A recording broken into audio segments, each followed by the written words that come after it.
Innal hamdalillah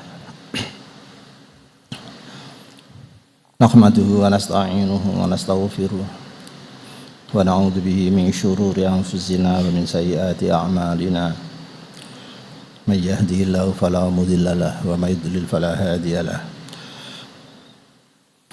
asyhadu an la ilaha illallah wa asyhadu anna sayyidana Muhammadan abduhu wa rasuluh.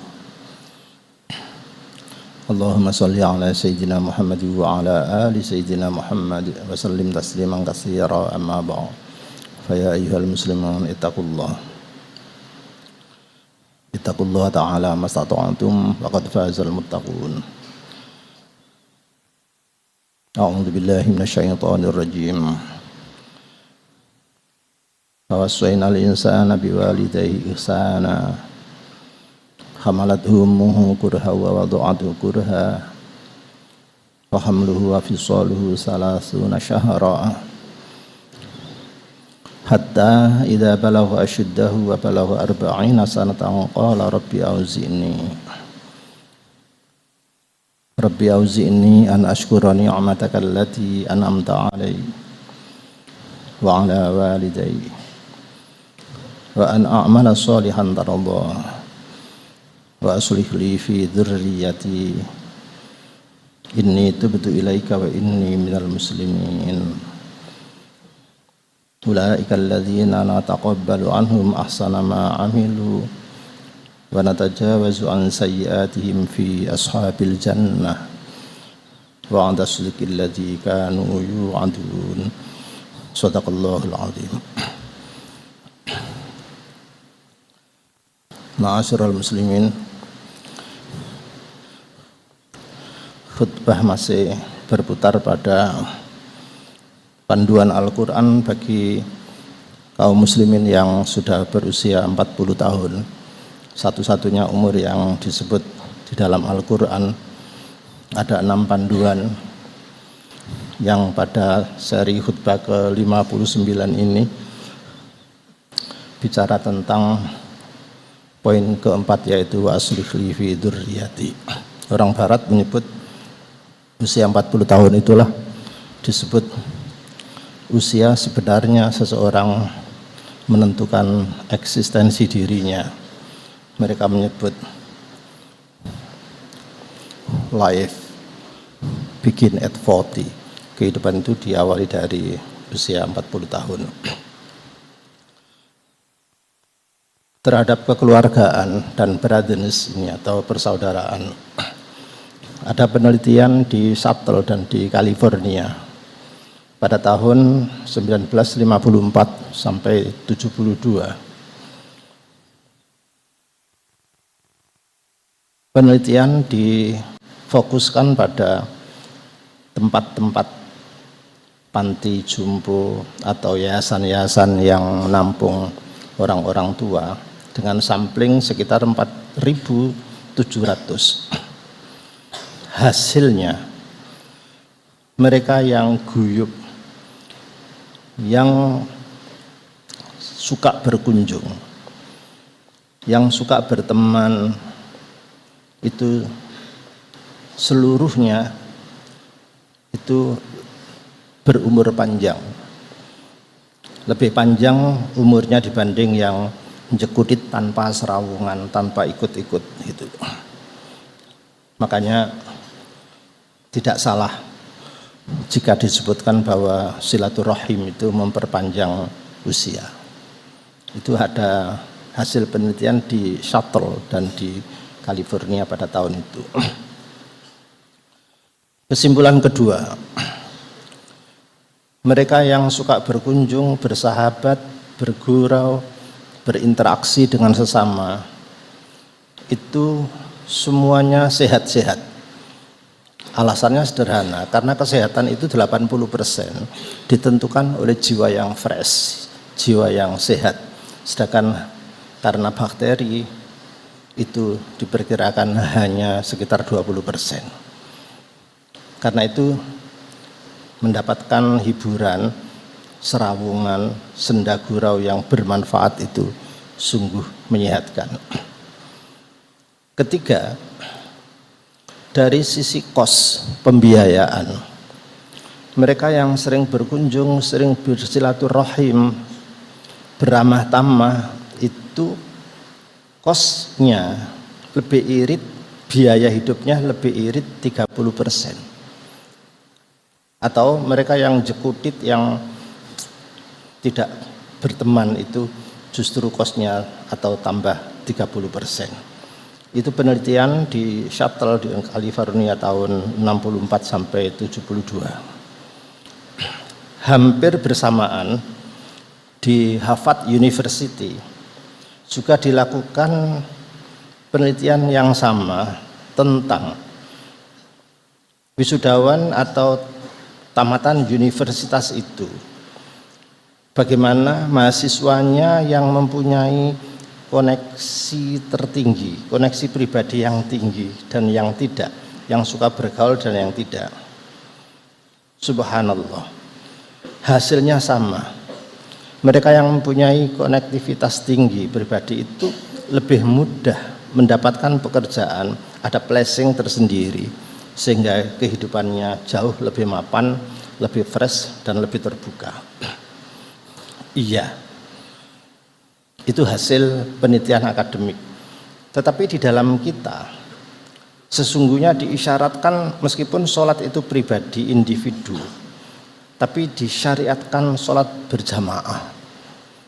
Saya tidak membicarakan pandangan ulama, apakah berjamaah dalam sholat fardu itu merupakan kewajiban, include dengan kefarduan sholat itu sendiri, atau sebuah sunnah muakkadah. Kita ini mazhab Hanafi yang memilih jamaah itu sunnah muakkadah, meskipun di mazhab lain justru sholat fardu itu harus berjamaah. Kalau nggak berjamaah nggak sah. Alasannya karena muwadzabatur Rasul, hadratur Rasul tidak pernah sholat fardu itu sendirian, pasti berjamaah. Pasti sampai kerinan waktu subuh pun tetap dilaksanakan jamaah. Untuk itu interaksi antara Allah sebagai Al-Khaliq dan manusia sebagai makhluk, dari bahasa khalaqa ini timbul sebuah khuluq atau akhlak. Karena itu maka perlakuan Tuhan sebagai Al-Khaliq terhadap makhluk ini tidak sekedar mencipta, tidak sekedar dicipta jadi, melainkan dibekali dengan tata krama, dengan etika-etika, sehingga di dalam terma agama menyebutkan kalian orang yang makhluk takhallaqu bi akhlaqillah, beretikalah, berakhlaklah seperti akhlak Tuhan. Bagaimana Tuhan itu dalam kebenaran, kapan tegas dan kapan memaaf dan seterusnya. Historis menunjukkan bahwa para ulama yang kita anut di negeri ini adalah para ulama, para pendahulu selain seorang sufi. Beliau-beliau adalah seorang faqih, alim, lebih menonjol faqihnya, sehingga negeri ini keislamannya, daya dakwahnya itu tinggi. Syariat-syariat Islam disampaikan sesuai dengan irama budayanya, meskipun beberapa yang tertinggal, sehingga kemajuan perkembangan agama Islam di negeri ini, di Indonesia ini, itu lebih marak, lebih militan, lebih punya rasa jihad dan seterusnya, karena ulama-ulamanya banyak yang faqih.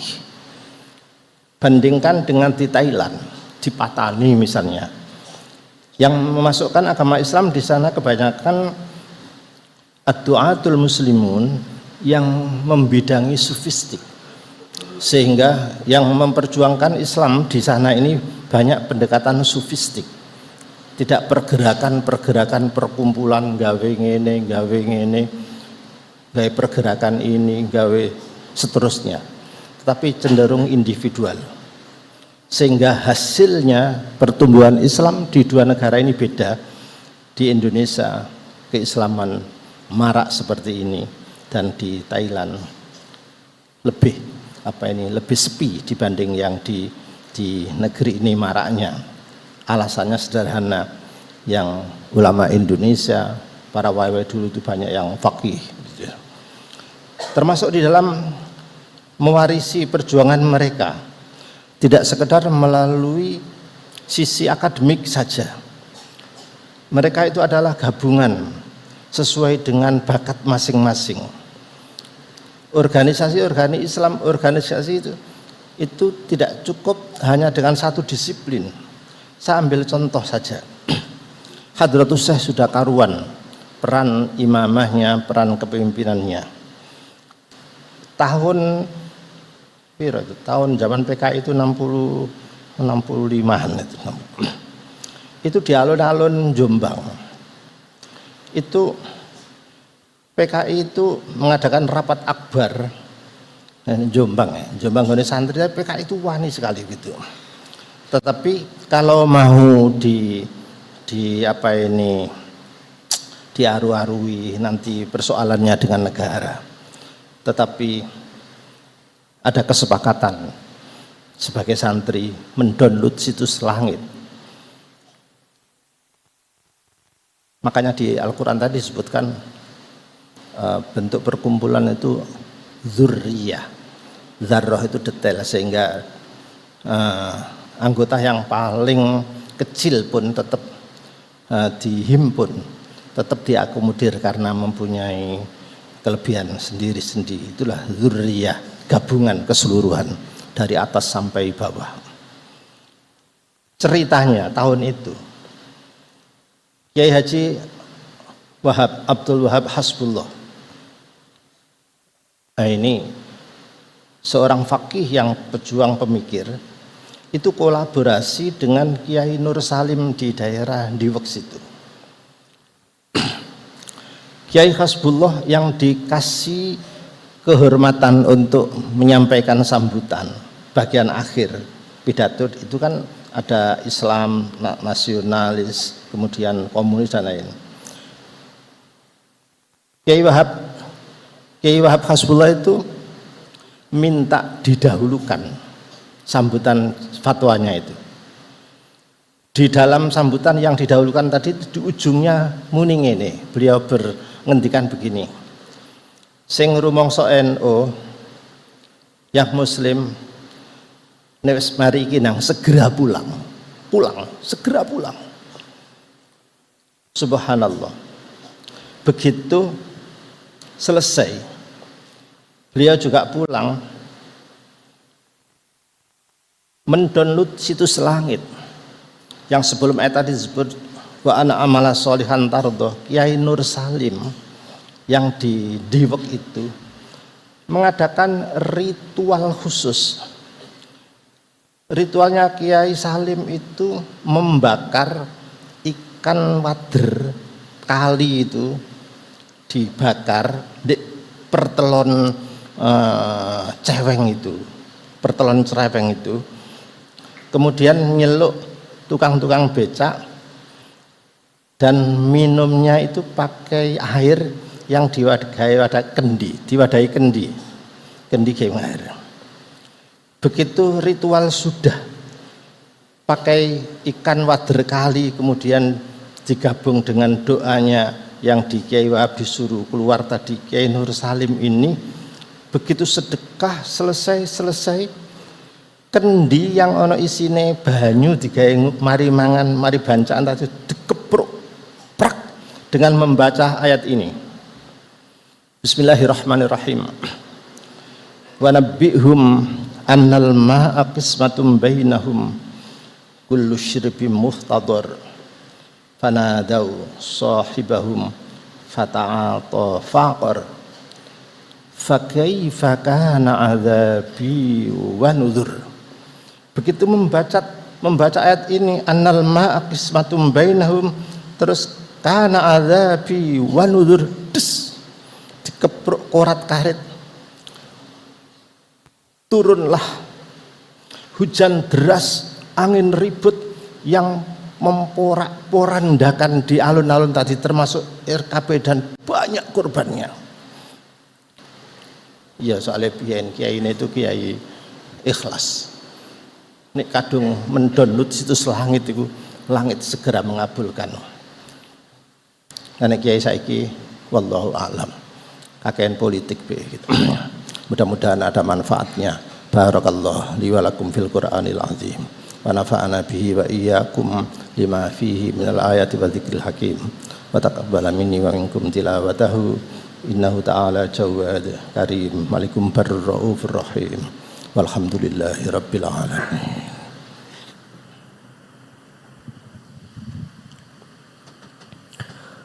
اللهم صل على سيدنا محمد وعلى آل سيدنا محمد.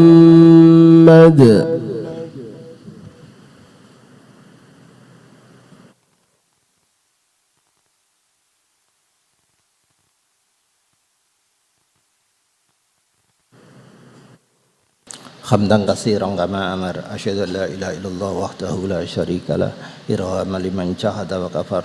Allahumma shalli ala sayyidina Muhammad wa ala ali sayyidina Muhammad wa sallim tasliman katsiran amma ba'd.